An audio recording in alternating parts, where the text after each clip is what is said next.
Welcome back to Soft Spoken English, the place where we learn English through heart-touching and real-life stories. Don't forget to like, share, and subscribe to Soft Spoken English. Hello, my dear friend. Welcome back to Soft Spoken English, your calm space to listen, learn, and grow, slowly, softly, and without pressure. I'm Rashika, and I'm so happy you're here with me today. Before we begin, let me ask you something. Have you ever had a day where you were busy from morning till night? But at the end of the day, you felt like you didn't really achieve anything? You ran around, you worked hard, you answered messages, you tried to keep up with everything. But when you finally sat down at night, you thought to yourself, where did my day go? What did I actually do? I know that feeling.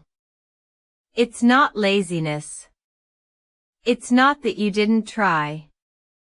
It's that sometimes, we don't manage our energy and focus, even when we are managing our time. And that's what we're going to talk about today. In this episode, we'll explore why we feel busy but unproductive. How time management is actually energy management. Why saying no is an act of self-care. How simple routines can give you freedom. Why small time blocks can make a big difference. And how all of this connects to your emotional well-being, and even your English learning. So, take a deep breath with me. Inhale. Exhale. Let's slow down together and really think about how we use our time, our focus, and our energy. I want to start with a personal story. A few months ago, I had a day where I woke up and told myself, today, I will get so much done. I made a long to-do list. I planned to finish work, reply to emails, record content, and also do some personal tasks. It looked busy, but exciting. Morning came. I made my tea, sat down at my desk, and thought, let me just check my phone quickly before I start working. That was my first mistake. 5 minutes turned into 15. 15 turned into 30. I started replying to small messages, scrolling through posts, checking notifications. And before I knew it, my energy was already lower. And I hadn't even started my real work. I still worked hard that day. I was moving from one task to another, but my brain was tired. I said yes to phone calls, yes to extra requests, yes to things that weren't even urgent. And by the end of the day, my to-do list was still half full. I was exhausted, but I didn't feel satisfied. That night, I asked myself, if I worked all day, why do I feel like I did nothing? And then I realized, it wasn't my hours that were the problem. It was how I used my energy and what I chose to focus on first. We often think that time is our most valuable resource. But the truth is, time without energy is useless. Imagine you have 4 hours to study English. But you are tired, distracted, and mentally drained. Even if you sit at your desk for those 4 hours, you might learn very little. Now imagine you have only 1 hour, but your mind is fresh, your body is energized, and you know exactly what you want to learn.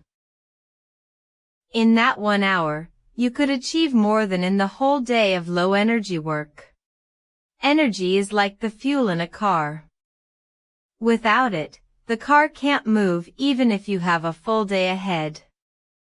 That's why one of the most important things we can do is protect our first energy of the day. Don't give it away to things that drain you, like endless scrolling, unnecessary emails, or unimportant tasks. Use that fresh energy for something that truly matters to you. For me, I now try to spend the first hour of my day on my most important work before checking my phone. Sometimes that's writing a script. Sometimes it's studying or reading something inspiring. And that one choice changes my entire day. Saying no without guilt. One of the hardest lessons I've learned in my life is this. Every time you say yes to something, you are saying no to something else. Think about it. If you say yes to every meeting, every request, every last-minute plan, every message, you might think you're being helpful, but you are also taking away time from something else that matters more. Sometimes that something is your work. Sometimes it's your health. Sometimes it's your peace of mind. I used to have a bad habit of saying yes to everything. A friend would ask, "Can you help me with this?" and I'd say yes, even if I had my own work waiting. A colleague would ask, "Can you join this meeting?" and I'd say yes, even if I was in the middle of something important. And you know what happened? I became tired. I became frustrated. And slowly, I started to resent the people I was helping. But here's the truth. They weren't forcing me. I was saying yes by choice, because I didn't know how to say no without feeling guilty. Now I've learned a simple way to protect my time. When someone asks for my time or energy, I pause before answering. I ask myself, if I say yes, what will I have to say no to? If the answer is my own priorities, then I politely say no. And you can say no without being rude. For example, I'd love to help, but I'm focusing on my own tasks right now. That sounds interesting, but I can't commit at the moment. I appreciate you thinking of me, but I don't have the time for this right now. When you say no to something less important, you are actually saying yes to something far more valuable, your focus, your goals, your peace. Many people think routines make life boring. They think, if I follow a routine, I won't be free. But here's the beautiful truth, a good routine doesn't take away your freedom, it creates it. Let me explain. Imagine you wake up with no plan. You don't know what to do first, so you waste time deciding. You get distracted. You start small, easy tasks just to feel productive, but the important work keeps getting delayed. By the end of the day, you feel stressed because you didn't do what truly mattered. Now imagine you wake up with a simple, clear routine. You already know your first few steps. Drink water, stretch for 5 minutes, do your most important task for 25 minutes. You don't waste time deciding, you just start. Your mind feels lighter. You get the important things done early, so the rest of your day is free for flexibility and creativity. That's why I always say, routine is not a prison. It's a path. It gives you structure so your mind has more space to relax.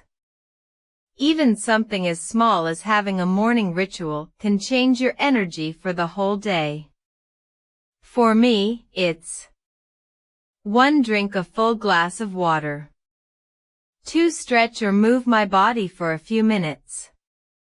3. Spend 25 minutes on my top priority, before touching my phone. Try it for 1 week, and you'll feel the difference. Here's another thing I've learned.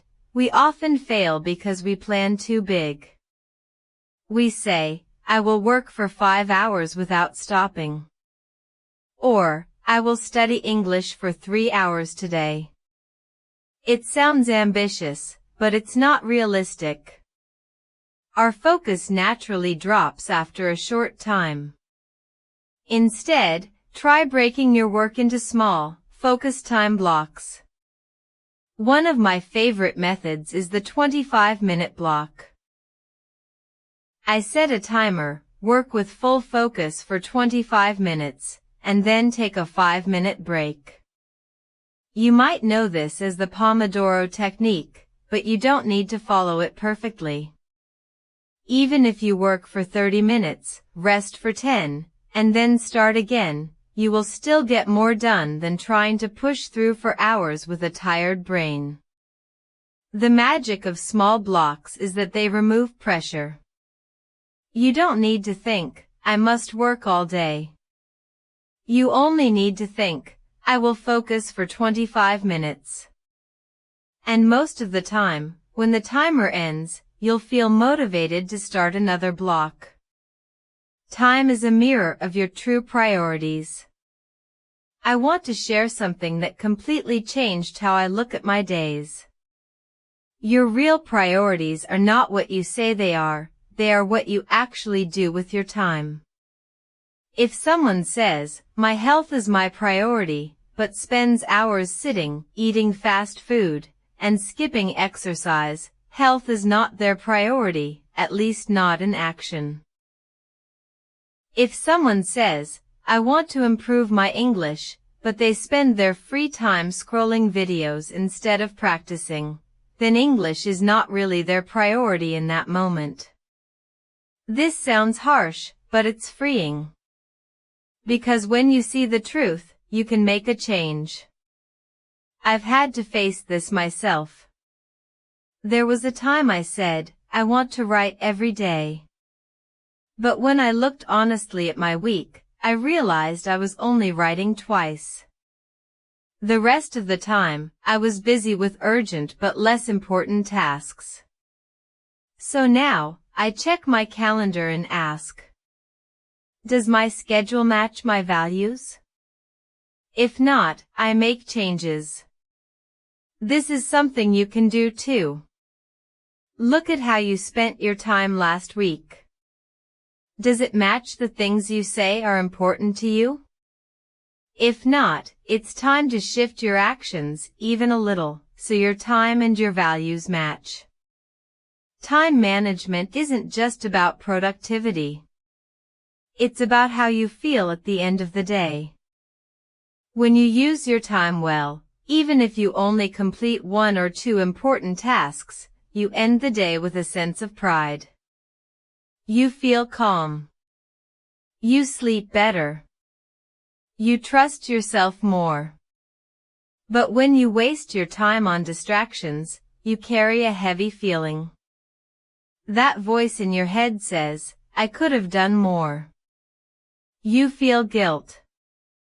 You feel stress. And the next day, it's harder to start because you're already frustrated with yourself.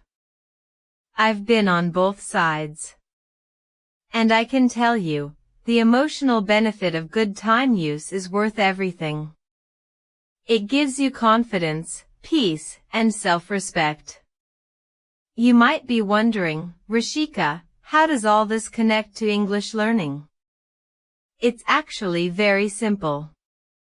Improving your English is just like managing your time. Both require small, consistent actions. Protecting your focus from distractions. Knowing your priorities. Using your best energy for what matters most. Think about it. If you practice English only when you have time, you'll improve slowly. But if you make time, even just 15 minutes a day, and protect that time, you'll see big results over weeks and months. Just like with work, your first energy of the day can be your English learning energy. Maybe you wake up, drink water, and spend 10 to 15 minutes speaking aloud, shadowing a podcast, or learning new vocabulary. It's not about hours, it's about focus and consistency. Before we finish, I want to share a few useful words and phrases from today's talk. These are great for your daily English practice. I'll say each one slowly, explain it in simple English, and give you an example. You can repeat after me. Overwhelm, a feeling of having too much to do or think about. Example, I felt overwhelmed when I saw my long to-do list. Distraction, something that takes your attention away from what you should be doing. Example, my phone is my biggest distraction when I'm working. Priorities, the most important things you want to focus on. Example, my priorities this week are health, family, and finishing my project. Routine, a regular way of doing things. Example, my morning routine helps me start my day calmly. Consistency, doing something again and again, regularly. Example, consistency is key to improving your English. Time block, a period of time set aside for one specific task. Example, I study in a 25-minute time block every morning. Self-respect, having pride and trust in yourself. Example, when I use my time well, I feel a strong sense of self-respect. Before we end today's talk, I want you to pause. Wherever you are, maybe sitting at your desk, lying in bed, walking in the park, just stop for a moment. Take a deep breath in and slowly breathe out. Now think about your last 7 days. Did you spend your time on things that truly mattered to you? Or did you give most of your time and energy to distractions? This is not about judging yourself or feeling guilty. It's about awareness. Because awareness is the first step to change. If you feel that you have been busy but unproductive, remember, you can change this starting today. You don't need to fix everything at once. Small shifts in how you use your energy and attention can transform your life. I want to leave you with a simple challenge for the next 7 days. It's easy to follow, but if you do it with honesty, you'll see results. Step 1. Choose your most important task for the day, the one thing that, if you do it, will make you feel proud and satisfied. Step 2. Do that task in your first energy of the day, before checking your phone, emails, or social media. Step 3. Break that task into a 25 to 30-minute time block. Work with full focus, then take a short break. If you feel motivated, repeat another block. Step 4. Say no to one thing each day that is not aligned with your priorities. It could be an unnecessary meeting, a phone call, or an online distraction. Step 5. At the end of each day, take 2 minutes to reflect. Did I protect my energy? Did I give my best time to what matters? Do this for 7 days and see how your productivity, focus, and peace of mind grow. Final motivation. My friend, time is one of the most precious gifts we have. But it's not just about how much time we have, it's about what we do with it, and the energy we bring to it. You deserve to spend your time on things that matter to you. You deserve the calm, the pride, and the confidence that come from using your days well. And you have the power to create that life, one small choice at a time. Remember. Say no to distractions. Protect your first energy. Keep your routine simple but strong. And give your attention to what truly matters. thank you for joining me today on Soft Spoken English. If you found this episode helpful, I'd love for you to share it with a friend who might also feel busy but unproductive. And if you're on your English learning journey, remember, the same principles we discussed today apply to your language practice. Small, focused, and consistent steps will take you further than you can imagine. If you haven't already, subscribe to the podcast so you don't miss our next calm conversation. Until then, take care of your time, your energy, and your heart. I'm Rashika, and I'll see you in the next episode.